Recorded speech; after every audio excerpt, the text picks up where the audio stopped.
Hello student.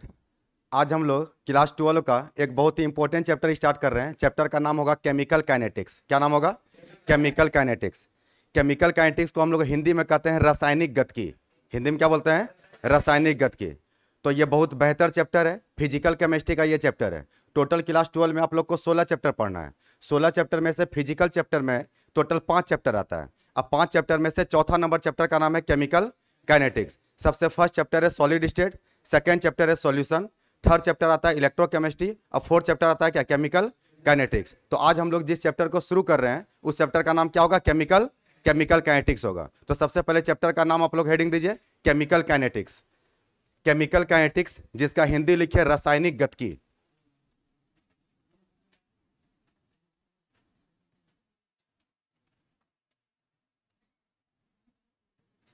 रासायनिक गतिकी।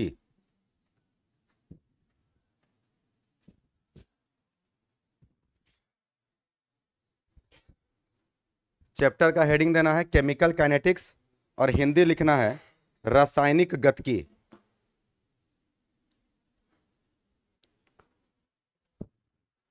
रासायनिक गतिकी, केमिकल काइनेटिक्स। लिखा गया सबका? चल लिखना बंद कीजिए, ध्यान केवल समझने पे देना है। सबसे पहला बात, केमिकल। केमिकल तो पूरा केमिस्ट्री ही केमिकल है। यहां पर जो एक एक्स्ट्रा वर्ड अटैच है वो वर्ड है हम लोग का क्या? काइनेटिक्स।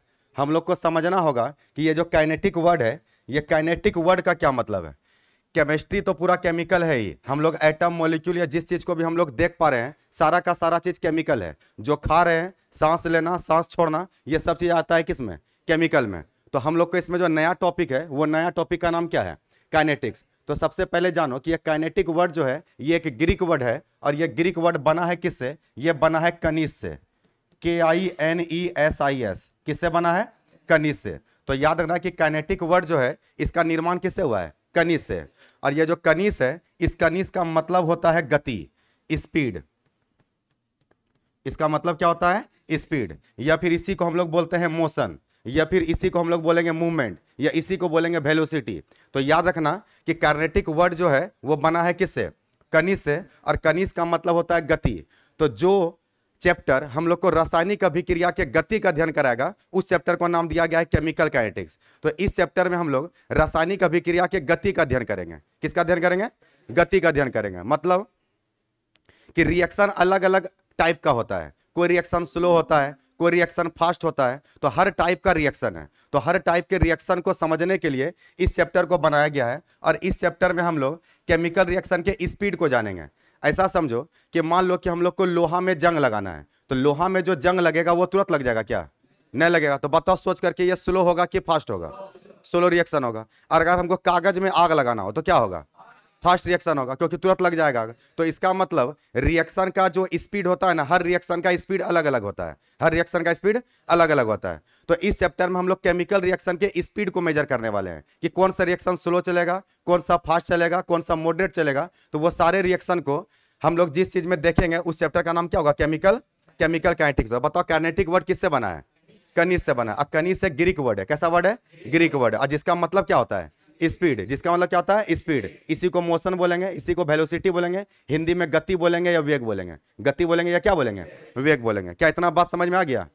तो इसका मतलब यह हुआ कि फिजिकल केमिस्ट्री की वैसी शाखा, फिजिकल केमिस्ट्री की वैसी शाखा जिसमें हम लोग किसी रासायनिक अभिक्रिया के गति, जिसमें किसी रासायनिक अभिक्रिया के गति एवं उस गति को प्रभावित करने वाले कारक, मतलब इस गति को कैसे प्रभावित कर सकते हैं, कौन सा रिएक्शन का स्पीड को कैसे घटा सकते हैं और कैसे बढ़ा सकते हैं, तो इसको भी हम लोग इसमें मेजर करेंगे। तो स्पीड को कैसे बढ़ाया जाएगा या घटाया जाएगा, उन सारे चीज का जो स्टडी कराएगा उस चैप्टर का नाम क्या होगा? उस चैप्टर का नाम होगा केमिकल काइनेटिक्स। आ रहा बात समझ में? इस चैप्टर का हम लोग को रियल लाइफ में क्या यूज है, आखिर इस चैप्टर पढ़ने से हम लोग को लाइफ में कौन सा सॉल्यूशन मिल जाता है, उसके बारे में भी जरा समझिए।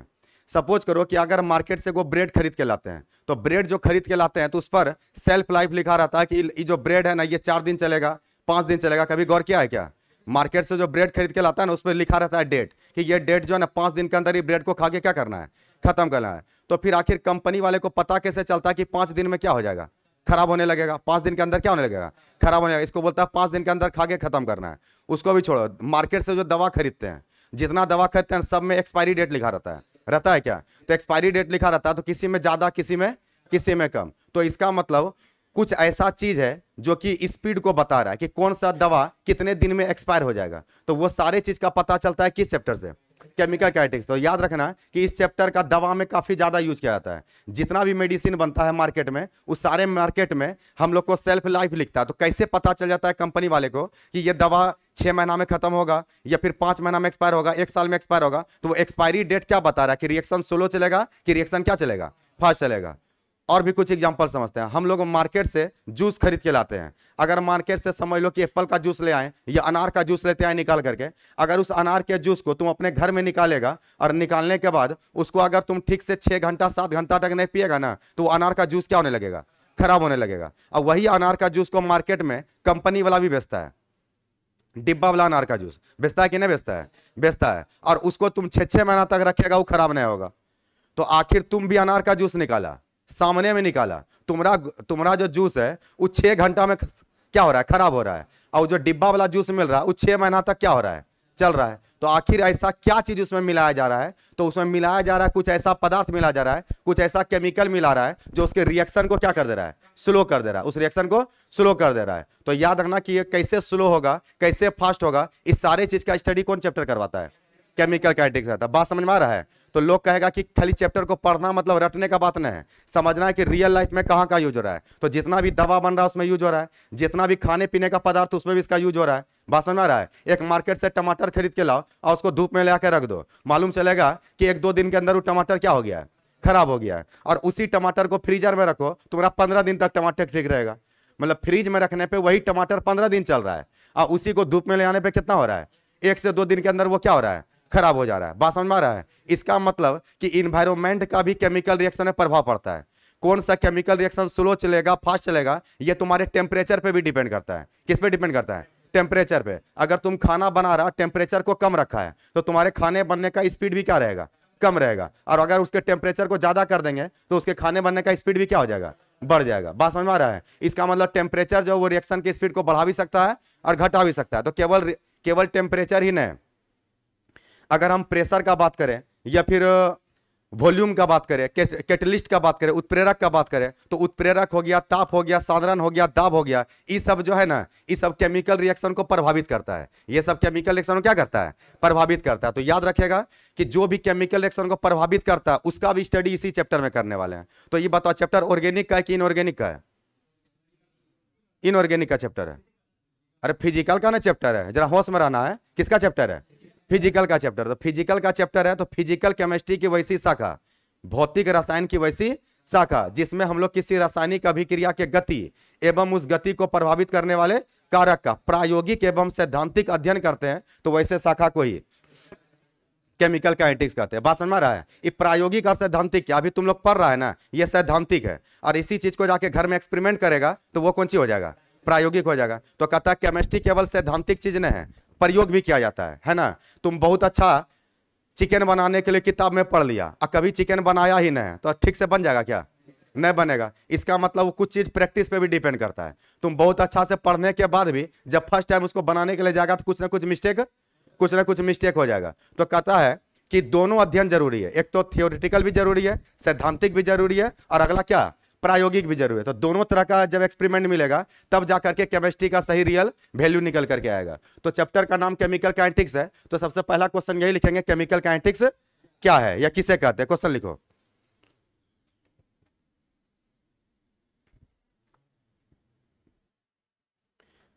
केमिकल काइनेटिक्स रासायनिक गतिकी, हिंदी में क्या बोलते हैं? रासायनिक गतिकी। तो लिखना है क्वेश्चन केमिकल काइनेटिक्स, लिखा है बोर्ड पे। केमिकल काइनेटिक्स किसे कहते हैं?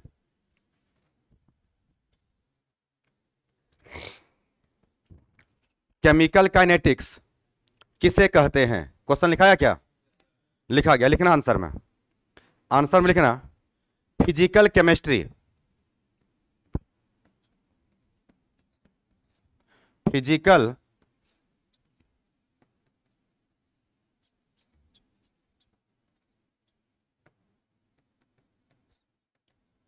फिजिकल केमिस्ट्री की वैसी शाखा, फिजिकल केमिस्ट्री की वैसी शाखा,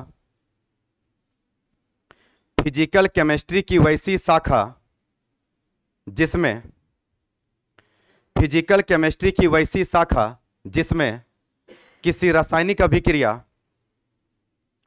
जिसमें किसी रासायनिक अभिक्रिया, जिसमें किसी रासायनिक अभिक्रिया के गति, जिसमें किसी रासायनिक अभिक्रिया के गति, गति के ब्रैकेट में लिखना वेग, यहां गति और वेग बराबर ही है, लिख लिया। किसी रासायनिक अभिक्रिया के गति एवं उस गति को प्रभावित करने वाले कारक, एवं उस गति को प्रभावित करने वाले कारक, एवं उस गति को प्रभावित करने वाले कारक, एवं उस गति को प्रभावित करने वाले कारक, कारक के ब्रैकेट में लिखो, स्मॉल ब्रैकेट के अंदर लिखना ताप, कोमा दाब, ताप कोमा दाब कोमा उत्प्रेरक, उत्प्रेरक लिखा, कोमा सांद्रण, सांद्रण, ब्रैकेट बंद कर दो। तो क्या लिखवाएं? फिजिकल केमिस्ट्री की वैसी शाखा जिसमें किसी रासायनिक अभिक्रिया के गति एवं उस गति को प्रभावित करने वाले कारक का प्रायोगिक एवं सैद्धांतिक, का प्रायोगिक एवं सैद्धांतिक, का प्रायोगिक एवं सैद्धांतिक अध्ययन किया जाता है, प्रायोगिक एवं सैद्धांतिक अध्ययन किया जाता है, प्रायोगिक एवं सैद्धांतिक अध्ययन किया जाता है, तो ऐसे शाखा को,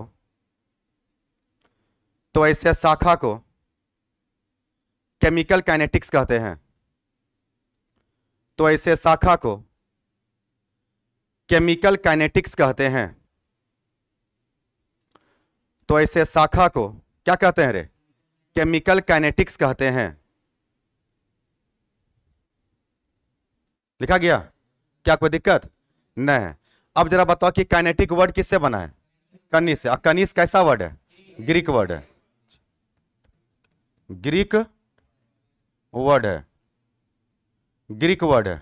तो जरा पॉइंट बना के लिखना, पॉइंट बना के लिखेगा, यह काइनेटिक शब्द,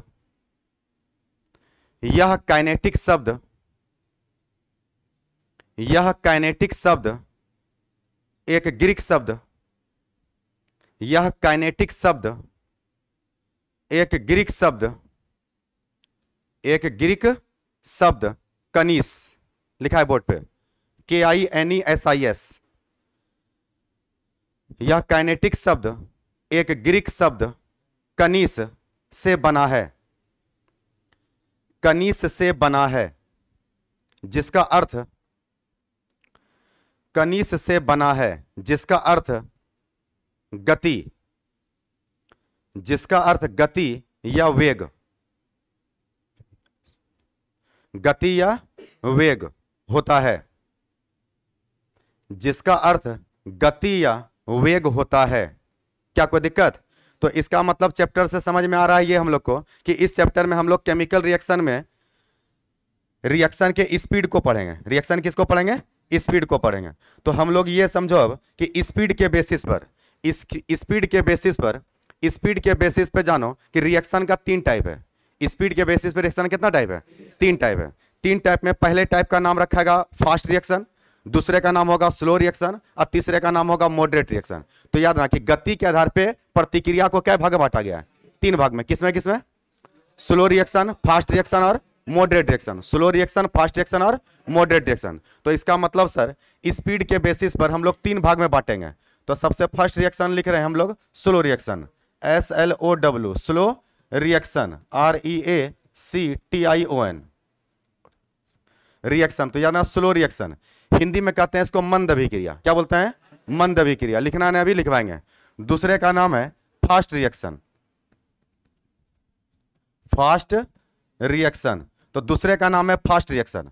और तीसरे नंबर का नाम है मॉडरेट रिएक्शन।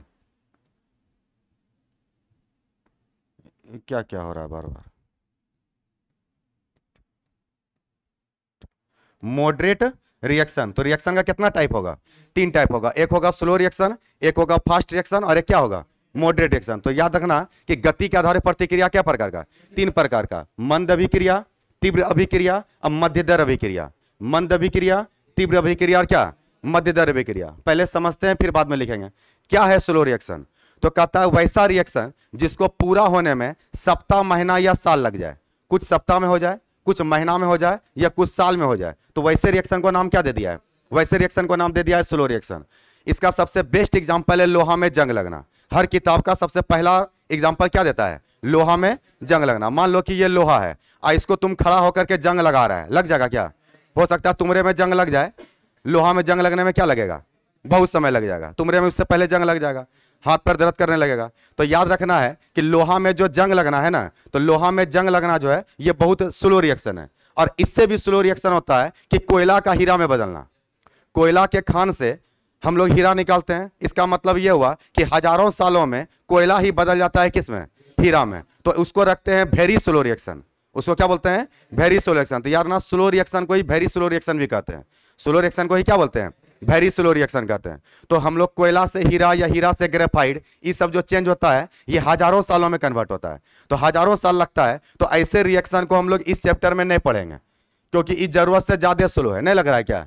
इतना स्लो रिएक्शन को कौन बैठ के करवाते रहेगा? तो इसका मतलब यह है कि इतना फुर्सत का काम किसी के पास नहीं है, तो इस रिएक्शन को हम लोग इस चैप्टर में पढ़ने वाले नहीं है। बस जान लो कि कोई स्लो रिएक्शन भी होता है जिसको पूरा होने में सप्ताह, महीना या साल लग जाता है। समझ में आ रहा है बात को?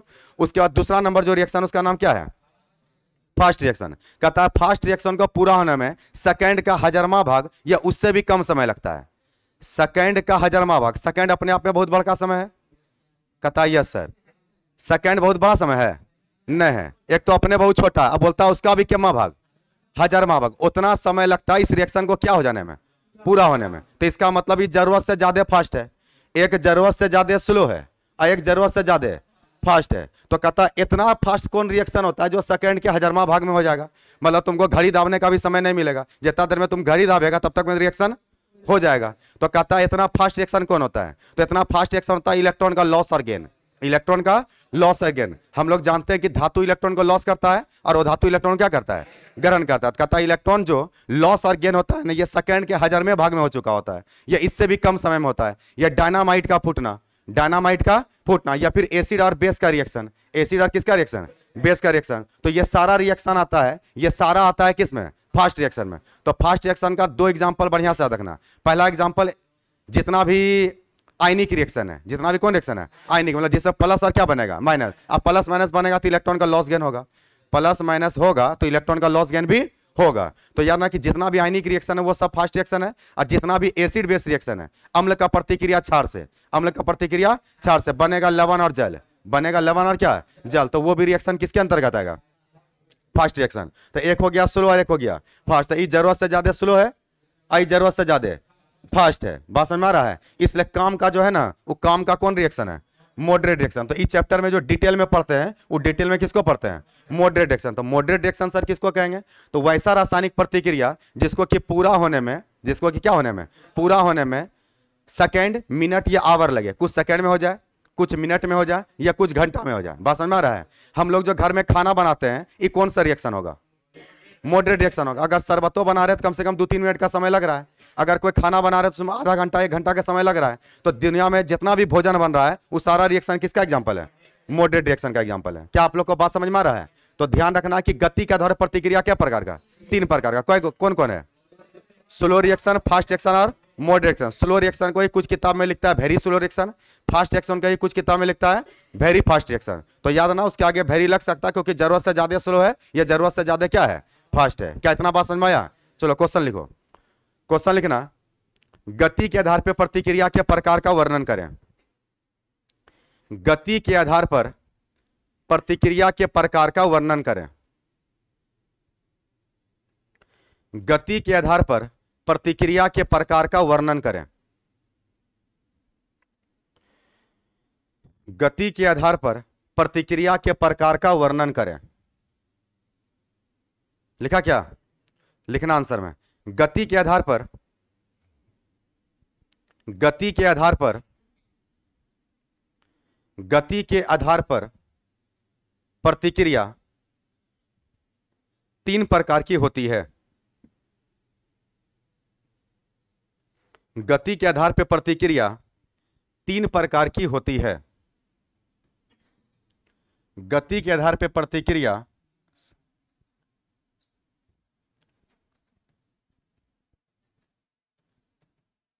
गति के आधार पर प्रतिक्रिया 3 प्रकार की होती है। पहला लिखो स्लो रिएक्शन, पहला लिखेगा स्लो रिएक्शन, या इसी का दूसरा नाम लिखेगा very slow reaction. Slow reaction या very slow reaction, slow reaction या वेरी स्लो रिएक्शन। लिखा क्या? हिंदी बोलो क्या होगा? मंद अभिक्रिया। हिंदी लिखो मंद अभिक्रिया, मोमान स्वर 2, मंद अभिक्रिया। हिंदी हो गया मंद अभिक्रिया। तीनों को एक साथ लिखवा दें कि पहले क्या करके लिखवाते जाएं? इसी को लिखवा दे पहले क्या? हाँ, तो जरा बताओ कि स्लो रिएक्शन हम लोग किसको बोलने वाले हैं? जिसको कि पूरा होने में सप्ताह, महीना या साल लगेगा। तो वैसा रासायनिक प्रतिक्रिया जिसको पूरा होने में सप्ताह, महीना या साल लगता हो, वैसे रिएक्शन को क्या बोलते हैं? Slow reaction. लिखो डैश देखे लिखना, वैसा रासायनिक प्रतिक्रिया, वैसा रासायनिक प्रतिक्रिया, वैसा रासायनिक प्रतिक्रिया जिसे पूरा होने में, वैसा रासायनिक प्रतिक्रिया जिसे पूरा होने में, जिसे पूरा होने में सप्ताह, महीना या साल, सप्ताह, महीना या साल लगता है, जिसे पूरा होने में सप्ताह, महीना या साल लगता है, उसे उसे उसे स्लो रिएक्शन कहते हैं। वैसा रासायनिक प्रतिक्रिया जिसे पूरा होने में सप्ताह, महीना या साल लगता है, उसे स्लो रिएक्शन, उसे स्लो रिएक्शन कहते हैं। बता इसका एग्जांपल क्या लिखेगा? लोहा में जंग लगना। अच्छा, जंग का सूत्र जानता है तुम लोग?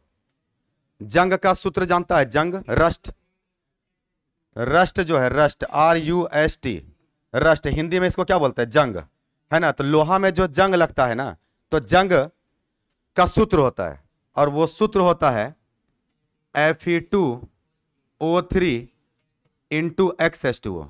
Fe2O3 इंटू क्या? XH2O। तो ये सूत्र है जंग का, ये इंपॉर्टेंट है ऑब्जेक्टिव क्वेश्चन के लिए, याद रहना चाहिए, ठीक ना। इसको बाद में लिखवा देंगे, पहले एग्जांपल लिखो।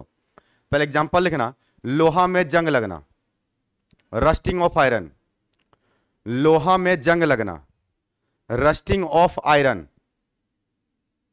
रस्टिंग ऑफ क्या लिखा? आयरन। अब नीचे में जंग का सूत्र लिख लो। जंग को इंग्लिश में रस्ट कहते हैं, RUST, और इसका फॉर्मूला लिखना Fe2O3 into XH2O, Fe2O3 into XH2O। किसका सूत्र है ये? जंग का सूत्र है। लोहा में जो जंग लगता है उस जंग का सूत्र है। क्या लिखा गया? लिखा गया। और बताओ इसका एग्जांपल क्या होगा? कोयला का हीरा में बदलना, कोयला का हीरा में बदलना, या हीरा का ग्रेफाइट में बदलना। लिखो अगला एग्जांपल लिखना, कोयला का हीरा में बदलना, कोयला का हीरा में बदलना, कोयला का हीरा में बदलना, या हीरा का ग्रेफाइट में बदलना, या हीरा का ग्रेफाइट में बदलना, या हीरा का ग्रेफाइट में बदलना, हीरा का ग्रेफाइट में बदलना। क्या कोई दिक्कत? नहीं है दिक्कत। तो ये सब एग्जांपल हो गया किसका? ये सब एग्जांपल हो गया सोलो रिएक्शन। हम लोग जब बच्चा से जवान हो रहे हैं, वो कौन सी का एग्जांपल में आएगा? Solo reaction. तो इतने जवान हो जाता है क्या? नहीं, समय लगता है। तो इसका मतलब किसके एग्जांपल में जाएगा? Solo reaction. पेड़ पौधा का बढ़ना कौन सा एग्जांपल होगा? Solo reaction. वो सब एग्जांपल लिखते हैं ना, कोई किताब में नहीं लिखता है ना। एग्जाम्पल वही लेना है जो बुक में लिखा हुआ हो, पर एग्जाम्पल तो है ये ना, है कि नहीं है? एग्जाम्पल, एग्जाम्पल है ना। ये जो कोयला से हीरा में बदलेगा, कोयला का हीरा में बदलना तुम देख पाएगा क्या?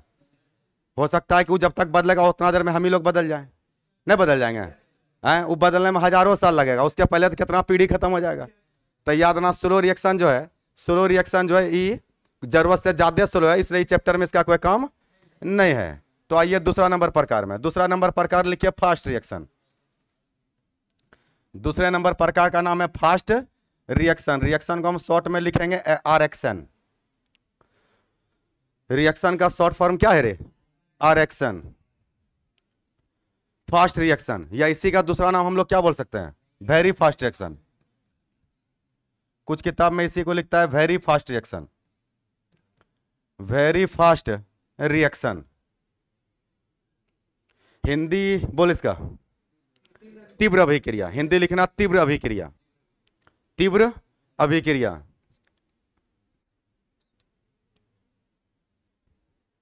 लिख लिया क्या? तो इसको बोलो पूरा होने में कितना समय? सेकंड का 1000वां भाग या उससे भी कम समय। अच्छा, सेकंड के 1000वां भाग को अगर मैथमेटिकल टर्म में लिखना हो तो कैसे लिखेगा? 1/1000, 1/1000 second, 1/1000 second. 10 to the power में अगर ऊपर जाएगा तो बोलो कितना बचेगा? 10 to the power -3 second, 10 to the power -3 second. तो इतना समय लगना चाहिए या इससे भी कम समय? इससे कम समय मतलब -4 हो जाए, -7 हो जाए, -10 हो जाए। बात समझ में आ रहा है? तो याद ना -3 से अगर ज्यादा बड़ा रहेगा, है ना, -2 -1 रहेगा तो वो आंसर में नहीं आएगा। कम से कम कहां होना चाहिए? -3 पे होना चाहिए। उससे नीचे माइनस रहेगा। हम जो ऑब्जेक्टिव क्वेश्चन आप लोग को असाइनमेंट दिए हैं उसमें क्वेश्चन ये भी डाले हैं, और उसमें ऑप्शन में जो दिया है ना वो -10 दिए हैं। ऑप्शन में क्या दिए हैं? -10। उसमें पूछा है कि फास्ट रिएक्शन को पूरा होने में कितना समय लगता है। तो याद ना कि उसमें जो आंसर है वो -3 ऑप्शन में नहीं दिया है, उसमें ऑप्शन में दिया है 100 सेकंड, ऑप्शन में दिया है क्या 10⁻⁻2 सेकंड, या फिर ऑप्शन में दिया है 10⁻10 सेकंड। तो आंसर क्या मारना है? 10 टू द पावर -10 सेकंड, ठीक ना। तो लिखना है इसके आंसर में, फास्ट रिएक्शन में लिखना वैसा रासायनिक प्रतिक्रिया, वैसा रासायनिक प्रतिक्रिया, वैसा रासायनिक प्रतिक्रिया जिसे, वैसा रासायनिक प्रतिक्रिया जिसे पूरा होने में, वैसा रासायनिक प्रतिक्रिया जिसे पूरा होने में,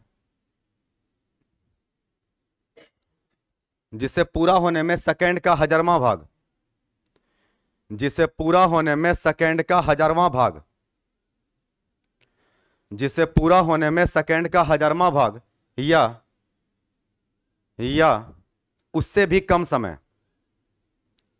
या उससे भी कम समय लगता हो, या उससे भी कम समय लगता हो, या उससे भी कम समय लगता हो, तो ऐसे अभिक्रिया को फास्ट रिएक्शन कहते हैं। तो ऐसे अभिक्रिया को फास्ट रिएक्शन कहते हैं।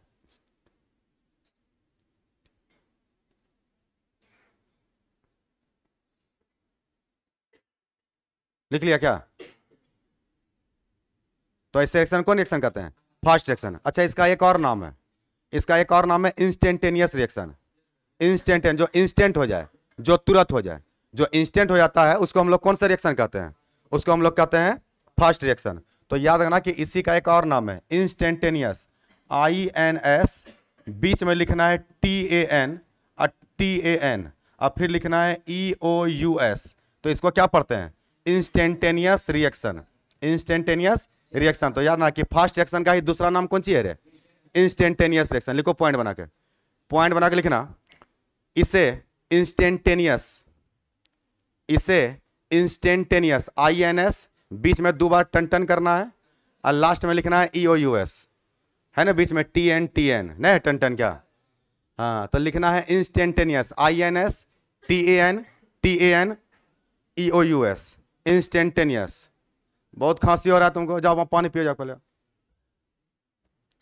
Instantaneous, instantaneous reaction, instantaneous reaction. लिखा क्या जी? हाँ, हिंदी में इसको क्या बोलेगा? इसको हिंदी में बोलते हैं तात्क्षणिक। तात्क्षणिक मतलब जो तुरंत हो जाए। हिंदी का इसका नाम क्या है? तात्क्षणिक अभिक्रिया। हिंदी में इसका नाम है तात्क्षणिक, तात्क्षणिक अभिक्रिया। ठीक है, तो हम लोग क्या क्या लिख लिए? फास्ट रिएक्शन का परिभाषा लिख ले और इसका दूसरा नाम लिख ले कि इसी को हम लोग बोलते हैं इंस्टेंटेनियस रिएक्शन। स्पेलिंग याद हुआ तुम लोग को? शुरू में क्या है? INS, फिर है टन टन, और लास्ट में क्या है? EOUS। तो नाम है इंस्टेंटेनियस रिएक्शन। आसान है फास्ट रिएक्शन, पर याद है ना कि ज्यादातर किताब में यह भी लिखा रहता है इंस्टेंटेनियस रिएक्शन। क्या इसमें कोई दिक्कत नहीं है? नहीं है दिक्कत। हिंदी में बोले ताक्षणिक अभिक्रिया या तीव्र अभिक्रिया। इसका एग्जाम्पल बोलो, इसका एग्जाम्पल बोलो। इलेक्ट्रॉन का लॉस और गेन, इलेक्ट्रॉन का लॉस और गेन। और दूसरा एग्जाम्पल बोलो, आयनिक अभिक्रिया। आयनिक अभिक्रिया ही इलेक्ट्रॉन का लॉस गेन है ना। एसिड का रिएक्शन बेस के साथ, एसिड का रिएक्शन किसके साथ रहे? बेस के साथ। लिखो एग्जाम्पल में, लिखो एग्जाम्पल में लिखना, इलेक्ट्रॉन का लॉस और गेन। इलेक्ट्रॉन का लॉस LOSS, लॉस करने पे आता है प्लस चार्ज, और गेन GAIN, गेन करने पे आता है माइनस चार्ज। तो जब इलेक्ट्रॉन का लॉस और गेन होगा तो वो एग्जाम्पल हो जाएगा फास्ट रिएक्शन का। इलेक्ट्रॉन का लॉस और गेन, इलेक्ट्रॉन का क्या लिखा रे? लॉस और गेन। ये पहला एग्जाम्पल था। दूसरा लिखो आयनिक रिएक्शन। दूसरा एग्जाम्पल लिखना आयनिक, IONIC, आयनिक रिएक्शन। आयनिक रिएक्शन क्या लिखा? आयनिक रिएक्शन लिखा क्या? आयनिक का हिंदी भी आयनिक होता है, तो हिंदी हो जाएगा आयनिक अभिक्रिया। हिंदी क्या हो जाएगा? आयनिक अभिक्रिया। आयन को हिंदी में आयन ही कहते हैं, इलेक्ट्रॉन को हिंदी में इलेक्ट्रॉन ही कहते हैं। भले लॉस गेन क्या लिख सकता था? त्याग और ग्रहण। त्याग और क्या लिख सकते थे? त्याग और ग्रहण लिख सकते थे। तो आयनिक रिएक्शन का ये तो समझ गए सर। आयनिक रिएक्शन जो होता है ना वो फास्ट रिएक्शन होता है। एग्जाम्पल लिखा ना आयनिक रिएक्शन। तो एक आयनिक रिएक्शन को भी हम लोग देखते हैं, जरा ध्यान देना। नमक का प्रतिक्रिया, नमक क्या होता है? NaCl। इसका प्रतिक्रिया करवा रहे हैं AgNO3 के साथ, सिल्वर नाइट्रेट। AgNO3 क्या पढ़ते हैं? Silver nitrate. सिल्वर नाइट्रेट पढ़ते हैं। इसका इसके साथ रिएक्शन करना है। रिएक्शन से क्या होता है ना कि स्टूडेंट को काफी डर लगता है कि क्या बनेगा सर, कैसे बनता है। तो ऐसा डर लगता है ना, तो इसको पहले तोड़ा करो प्लस और माइनस में। किसमें? प्लस और माइनस में। क्या तुम नमक को NaCl को प्लस माइनस में तोड़ सकता है? क्या तोड़ सकता है? तो जरा तोड़ो, इसको तोड़ो दो भाग में। एक बनाएगा सर Na प्लस और दूसरा बनाएगा Cl माइनस। अरे बनाएगा कि नहीं बनाएगा? बनाएगा। तो एक Na प्लस और दूसरा Cl माइनस। चलो इसको भी तोड़ो प्लस और माइनस में। एक बनाएगा Ag प्लस, अच्छा जितना प्लस होता है ना उतने माइनस होता है। इसलिए अगर एगो का पता है ना तो दूसरे पे ज्यादा सोचना मत। अगर प्लस एक ठो आया तो समझना माइनस भी एक एगो आएगा। ठीक है, अब जरा ध्यान देना कि रिएक्शन कैसे होता है। तो प्लस खोजता है माइनस को, प्लस खोजता है किसको? माइनस को। तो इसमें प्लस कौन है?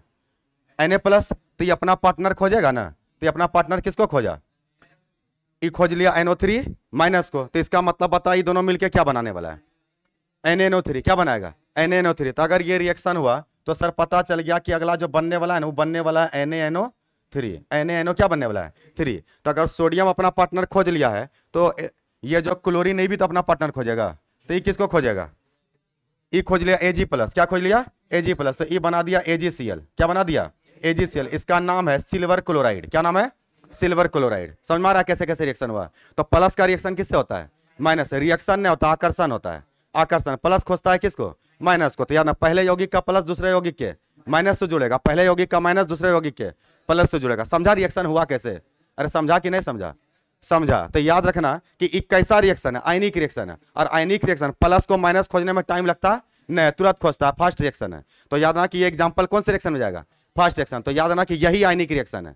यही कौन रिएक्शन है? आयनिक रिएक्शन। तो आयनिक रिएक्शन के नीचे में ये एग्जांपल में इसको भी लिखो। आयनिक रिएक्शन के नीचे इसको भी लिखना है।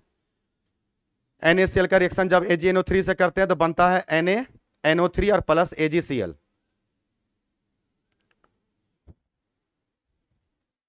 रिएक्शन कैसे कैसे हुआ समझा ना?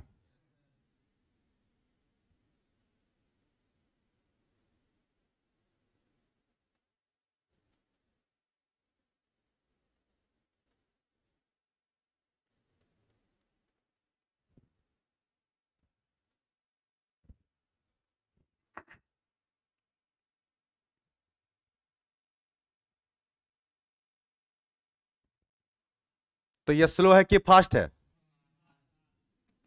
Fast reaction. और ये रिएक्शन किसका है? आयनिक रिएक्शन है, क्योंकि प्लस और माइनस का रिएक्शन है। क्या समझ में आ रहा है बात? हाँ। तो प्लस किससे जुड़ना चाहता है? माइनस से। माइनस प्लस से। तो प्लस माइनस में आकर्षण की विकर्षण, आकर्षण, प्यार की दुश्मनी, प्यार, प्यार है तब ना जुड़ रहा है। चलिए हो गया क्या एग्जांपल, 2 एग्जांपल हो गया। अगला इसी के एग्जांपल में लिख सकते हैं एसिड बेस रिएक्शन, एसिड और किसका रिएक्शन, बेस का रिएक्शन। तो पहले समझ लो फिर लिखना, इसी का एग्जांपल है और इंपॉर्टेंट एग्जांपल है, ध्यान देना। जब एसिड का रिएक्शन करवाएंगे किसके साथ रे, बेस के साथ।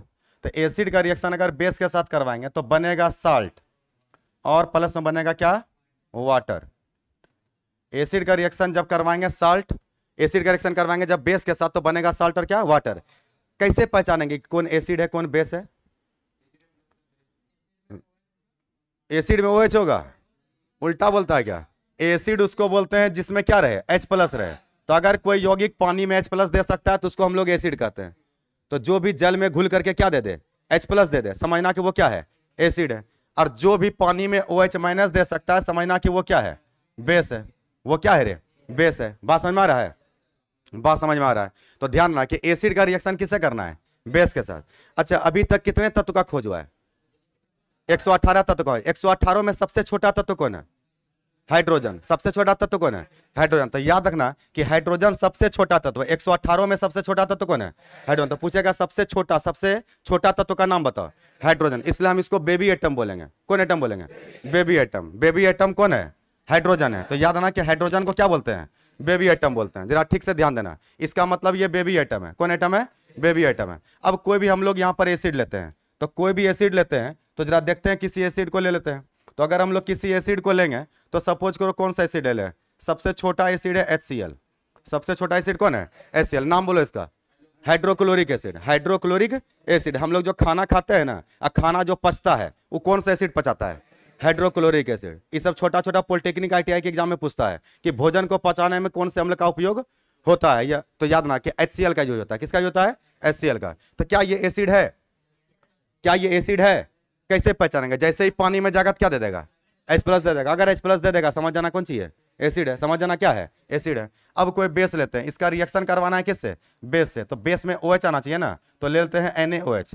क्या लेते हैं, NaOH। अब हमको जानना है इसके साथ रिएक्शन करेगा तो क्या बनाएगा, ये इसके साथ रिएक्शन करेगा तो क्या बनाएगा। तो जब क्या बनेगा ना, पहले तोड़ लिया करो प्लस और किस में, माइनस में। तो चलो इसको प्लस और माइनस में तोड़ते हैं। क्या तुम लोग तोड़ पाएगा, तुम लोग तोड़ पाएगा। तो जरा बताओ इसको प्लस माइनस में तोड़ेंगे क्या बनेगा, H+ बनेगा और Cl- बनेगा। H+ और क्या बनेगा रे, Cl-। इसको तोड़ सकता है क्या, बोलो क्या लिखेगा, Na+ और OH-। Na+ और क्या लिखेगा, OH-। क्या कोई दिक्कत, नहीं है दिक्कत। अब बता इसमें बेबी एटम कौन है, H+। बेबी एटम कौन है, H+। इसमें बेस कौन है, OH। OH-। बेस कौन है, OH-। तो तुम लोग जानता होगा कि बेबी को बेस पसंद है। बेबी को क्या पसंद है रे, बेस। गाना सुना है कि तुम लोग। तो बेबी को अगर बेस पसंद है, इसका मतलब H+ किससे जुड़ेगा जाके, OH- से। तो अगर OH- से जुड़ेगा तो H+ और OH- मिलके ही तो बनाएगा H2O। तो H2O जो बना है वो एसिड और बेस के कॉम्बिनेशन से बना है। एसिड बोल रहे हैं H+ को, अब बेस बोल रहे हैं किसको, OH- को। तो याद रखना कि ये दोनों जब मिलेगा तो हम लोग को बना देगा वाटर, H2O बना लेगा, है ना। तो अगर एगो प्लस माइनस को ढूंढ लिया है तो दूसरा माइनस भी तो प्लस को ढूंढेगा। तो इसका मतलब Cl जाके किससे सटेगा, Na से। तो बोल क्या बनेगा, NaCl। इसलिए NaCl को साल्ट बोलते हैं। इसलिए NaCl को क्या बोलते हैं, सॉल्ट बोलते हैं। बात समझ में आ रहा है। तो याद रखना कि HCl जो है ये एसिड है, ये बेस है, ये सॉल्ट है, ये क्या है, वाटर है। अच्छा, इस रिएक्शन का कुछ स्पेशल नाम है और इसका नाम है उदासीनीकरण अभिक्रिया। क्या नाम है, उदासीनीकरण अभिक्रिया, न्यूट्रलाइजेशन रिएक्शन। न्यूट्रलाइजेशन रिएक्शन, उदासीनीकरण अभिक्रिया। तो क्वेश्चन आता है 2 नंबर में, इंपॉर्टेंट क्वेश्चन है कि उदासीनीकरण अभिक्रिया किसे कहते हैं। तो आंसर क्या लिखेंगे, वैसी रासायनिक अभिक्रिया जिसमें कोई अम्ल क्षार के साथ प्रतिक्रिया करके, क्षार के साथ प्रतिक्रिया करके लवण और जल बनाता हो, लवण और जल बनाता हो। तो ऐसे प्रतिक्रिया को ही उदासीनीकरण अभिक्रिया कहते हैं। क्या कहानी को समझ में आया। तो है तो ये एग्जांपल, लेकिन इसको एग्जांपल को भी 2 नंबर का क्वेश्चन बना के पूछता है कि न्यूट्रलाइजेशन रिएक्शन क्या है, उदासीनीकरण अभिक्रिया, उदासीनीकरण अभिक्रिया क्या है। क्या तुम लोग को इतना सब बात समझ में आ रहा है कि दिक्कत हो रहा है, दिक्कत नहीं ना हो रहा है, नहीं हो रहा है दिक्कत। तो ध्यान रखेगा इस बात को कि इसका नाम है उदासीनीकरण अभिक्रिया। तो तुम लोग एग्जाम्पल में ही क्वेश्चन लिखो, एग्जाम्पल में ही क्वेश्चन लिखना, उदासीनीकरण अभिक्रिया क्या है तो ये एग्जाम्पल ही, लेकिन इसको क्वेश्चन बना के लिखो। उदासीनीकरण अभिक्रिया,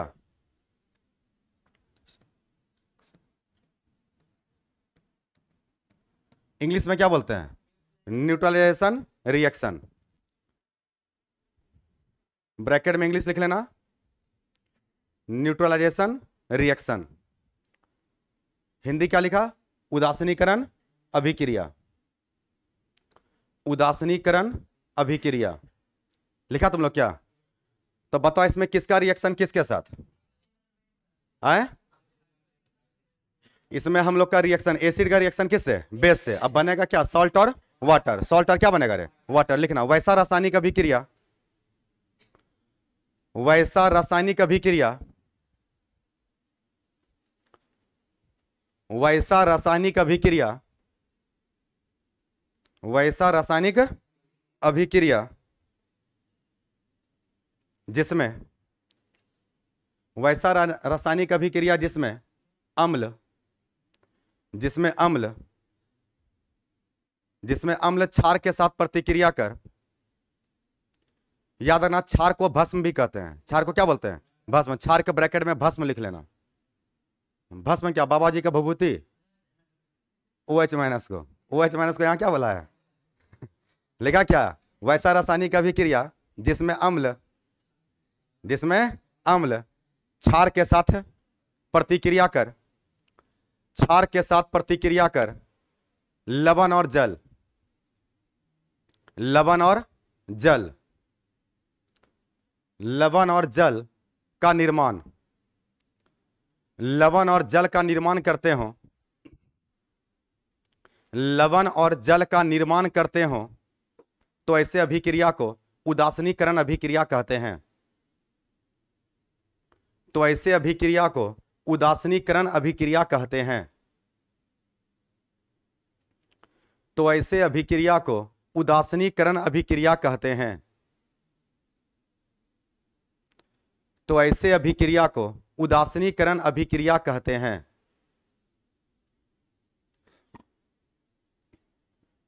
लिख ले एग्जाम्पल में। एग्जाम्पल उतारो। Acid plus base gives salt plus water.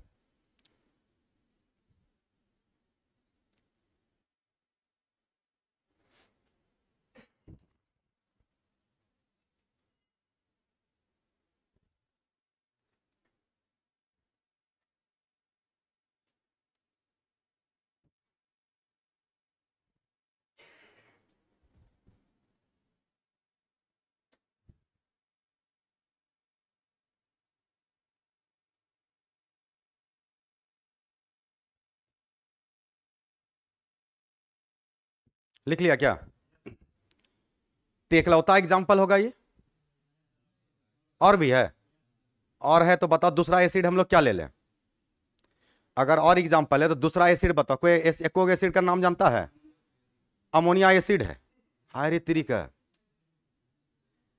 याद रखना एसिड केवल हाइड्रोजन के दिखने से होता नहीं है, समझा? अगर अमोनिया एसिड रहता ना तो उसके नाम में भी क्या लगा रहता? एसिड लगा रहता। तुम लोग नाम सुना होगा सल्फ्यूरिक एसिड, नामे में एसिड है। नाइट्रिक एसिड नाम में एसिड है। ऑक्जेलिक एसिड नाम में एसिड है। एसिटिक एसिड नाम में क्या है? एसिड। तो जो एसिड रहता है उसका नाम में पहले से क्या लगा रहता है? एसिड। तो चलो हम लोग को एक आगो एसिड और एग्जाम्पल में देख लेते हैं, और दूसरा एग्जाम्पल देखते हैं यहां पर, ठीक है? तो दूसरे एग्जाम्पल को हम लोग देखते हैं यहां पर, ध्यान देना जरा। दूसरा एग्जाम्पल देखते हैं यहां पर। दूसरा एग्जाम्पल हम लोग ले रहे हैं कि कोई और एसिड ले लेते हैं, ठीक है? दूसरा एसिड लेते हैं यहां पर हम लोग। दूसरा एग्जाम्पल में हम लोग क्या ले लें? H2SO4। H2SO4 क्या ये एसिड है? कैसे जाना एसिड है? क्योंकि H प्लस देगा, ये पानी में जाएगा ना तो क्या देगा? H प्लस दे देगा। अब फिर यहाँ पे कोई बेस ले लेते हैं, है ना? KOH बोल दिया, तो चलो यहाँ पे क्या ले लिया? KOH ले लिया। अब जानना है कि हमको ये रिएक्शन करके क्या बनाएगा, ये रिएक्शन करके क्या बनाएगा, ठीक है ना? दूसरा पेज ही ले लेते हैं। तो यहाँ पर क्या कर रहे हैं कि H2SO4 का रिएक्शन बोल रहा है करवाने किसके साथ? KOH के साथ। हमको जानना है कि सर उधर क्या बनेगा। बना तुम लोग तब पाएगा ना जब उसको तुम तोड़ पाएगा प्लस और किस में? माइनस में। अगर तुम प्लस माइनस में तोड़ने सीख गया तो फिर बनाने में कोई दिक्कत नहीं है। बताओ तो KOH को तोड़ो तो जरा, KOH को तोड़ो तो क्या तोड़ेगा? K प्लस और OH माइनस, यही तोड़ेगा रे। हाँ, अब इसको तोड़ो तो कैसे तोड़ेगा? इसमें इसमें हाइड्रो H प्लस क्या को बनेगा? 2 गो, H के नीचे 2 ना है, तो H हमेशा अकेले रहता है, H प्लस के रूप में रहता है, तो ऐसा ऐसा क्या गो है? 2 गो, तो ये बनाएगा 2H प्लस। क्या बनाएगा? 2H प्लस, 2H प्लस बनाएगा, और ये बना देगा SO4 माइनस माइनस। SO4 क्या बना देगा? Minus minus. फैन ऑफ कर दो, लाइट चला गया है, ठीक ना? तो H प्लस हो जाएगा, और ये क्या हो जाएगा? SO4 minus minus, SO4 minus minus आ जाएगा। तो ये जो हम लोग का रिएक्शन है, अब जानना है कि रिएक्शन करके उस साइड में क्या बनने वाला है, तो जरा ठीक से समझना। ई क्या है? बेबी एटम है क्या? अरे है क्या बेबी एटम? H प्लस को हम लोग क्या बोलते हैं? बेबी एटम, प्यार से बोलते हैं, है ना? और इसका इसका आकर्षण किसकी ओर है? बेस की ओर, क्योंकि बेबी को क्या पसंद है? बेस पसंद है। तो बेबी को अगर बेस पसंद है, तो यहाँ H प्लस तो 2 गो है, H प्लस 2, अगर यहाँ ई क्या गो है? 1 गो है, तो इसका मतलब इसमें बैलेंस में क्या लगाना पड़ेगा? 2। फार वो सब बाद में देखेंगे बैलेंस बैलेंस क्या होगा, पहले समझो डायरेक्ट कि H2O तो बनेगा। क्या बनेगा? H2O। H2O कैसे कैसे बना समझ में आया तुम लोग को? यहाँ का H प्लस जुड़ गया किससे? OH minus. तो यहाँ का H प्लस और OH माइनस मिलकर क्या बनाता है? H2O बनाता है। तो इस पे भी तो माइनस है, और इस पे क्या है? प्लस है, तो इसका मतलब इसका रिएक्शन इसके साथ होगा। अब यहाँ पे देखो प्लस 1 गो और ये क्या गो है? 2 गो, तो ये दोनों को बैलेंस करना पड़ेगा। अब बैलेंस करने के लिए तुमको यहाँ लगाना पड़ जाएगा 2। इसका मतलब ऐसा ऐसा क्या गो पोटासियम चाहिए? 2 गो, तब ये भी क्या गो होगा? 2 गो, तब यहाँ का भी 2 गो और यहाँ का भी 2 गो मिलकर जल भी क्या गो बनाएगा? जल भी 2 को बना लेगा, मतलब जल का 2 अणु बनेगा। अब यहाँ देखिए ये दोनों मिलकर क्या बनाएगा? ये बनाएगा K2SO4। ये क्या बना देगा? K2SO4। तो जरा सोच के बताओ, इसमें साल्ट कौन है? इसमें साल्ट कौन है? K2SO4। इसका मतलब इसमें एसिड कौन था? H2SO4। इसमें बेस कौन है? KOH। तो ये काम कर रहा है बेस का, है ना? और ये काम कर रहा है किसका? साल्ट का। और ये तो वाटर है, दुनिया जान रहा है ना रे? तो इसका मतलब ये इसके साथ रिएक्शन हो गया, तो एसिड और बेस का रिएक्शन होगा, तो साल्ट और क्या बनेगा? वाटर बनेगा। तो ऐसा ऐसा बहुत सारा एग्जांपल है। तो तुमको केवल इतने समझना है कि उदासीनीकरण अभिक्रिया स्लो है कि फास्ट है? फास्ट है। कैसा है? फास्ट। अच्छा, इसको फास्ट काहे कर रहे हैं? क्योंकि आयनिक रिएक्शन है। देखना प्लस जुड़ रहा है किससे? माइनस। जब भी प्लस माइनस आएगा तो आयनिक होगा, और आयनिक होगा तो फास्ट होगा। आयनिक होगा क्या होगा? फास्ट होगा। तो इसको भी उतार लो, सेकंड नंबर एग्जांपल। ये सेकंड नंबर एग्जांपल हो गया। H2SO4 का रिएक्शन जब करवाएंगे KOH के साथ तो बनेगा K2SO4, अब प्लस में बनेगा H2O। ये भी है उदासीनीकरण अभिक्रिया।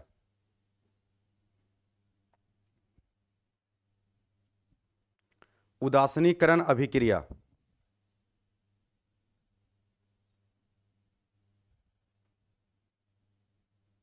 उदासीनीकरण अभिक्रिया।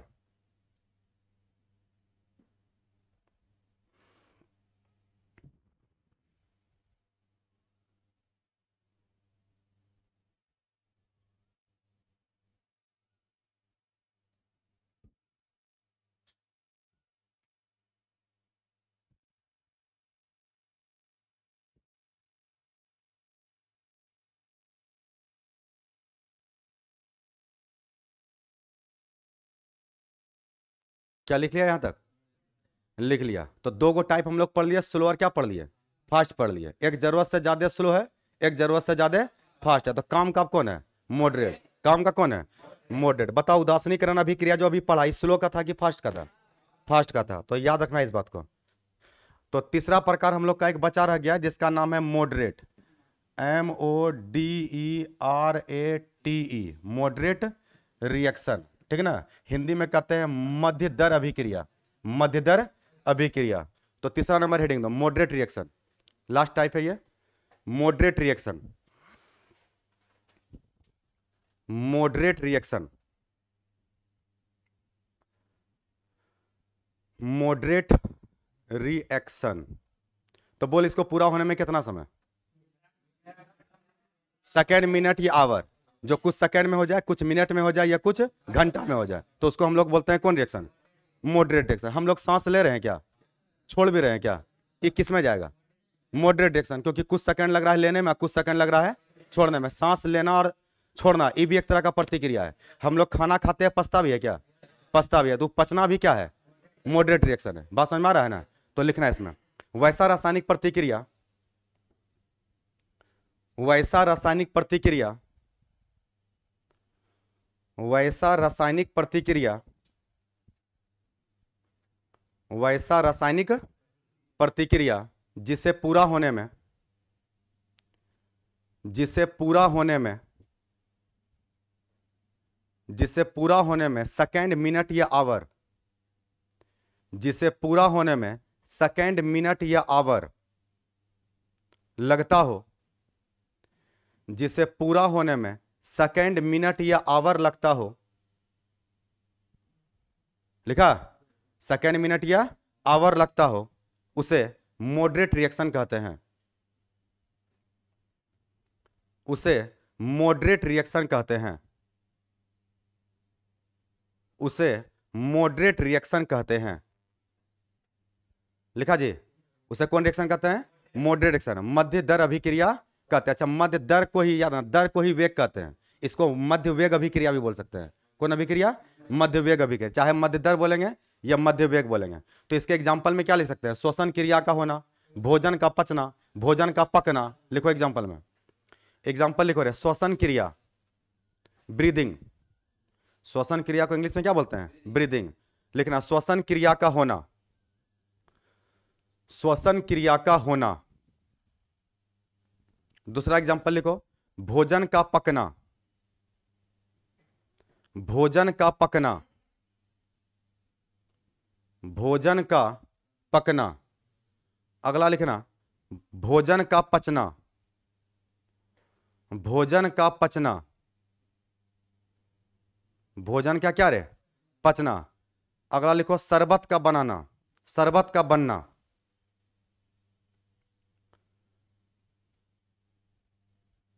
ये जो लास्ट एग्जांपल लिखवाए उसको जरा रिएक्शन में देखो, यहां ध्यान देना।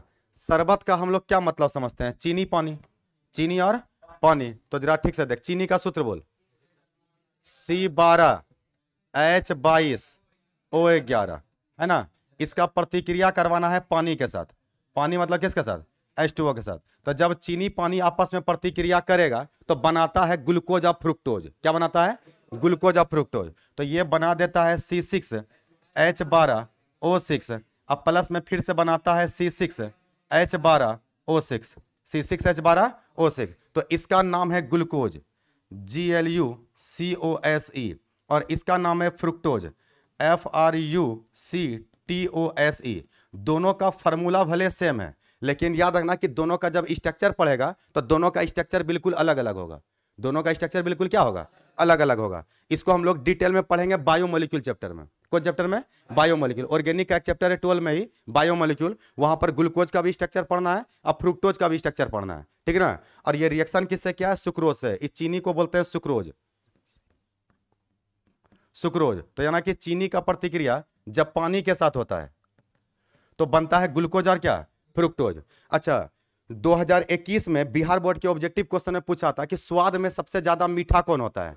तो याद ना कि स्वाद में सबसे ज्यादा मीठा कौन होता है? फ्रुक्टोज। वैसे मीठा ग्लूकोज भी होता है, लेकिन इससे ज्यादा मीठा कौन होता है? फ्रुक्टोज। फ्रुक्टोज पाया जाता है पका हुआ आम में। अभी आम का सीजन आने वाला है ना, तो भरपूर आम खाओ, फ्रुक्टोज का मजा लो। बात समझ में आ रहा है कि नहीं?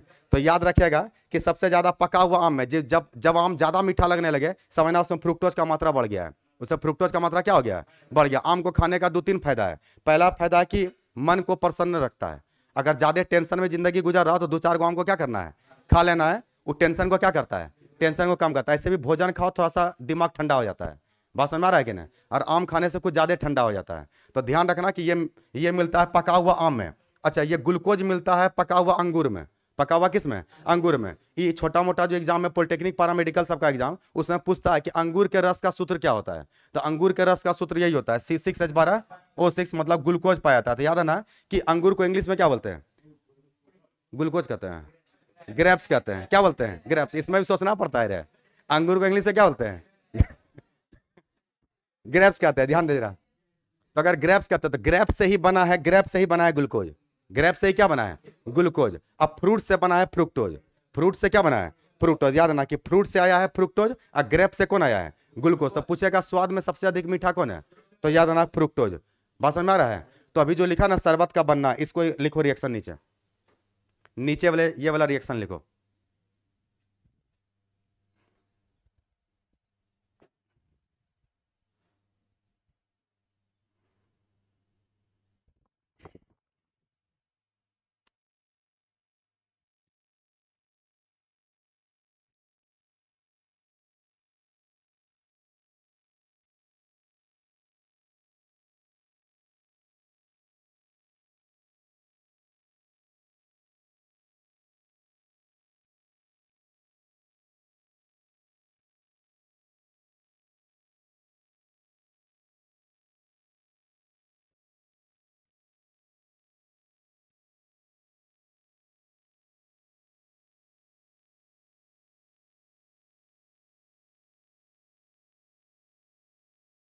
लिख लिया? क्या कोई दिक्कत? तो हम लोग तीनों प्रकार पढ़ लिए। इस बात को पॉइंट बनाकर लिख लेना नीचे में कि स्वाद में फ्रुक्टोज ज्यादा मीठा होता है।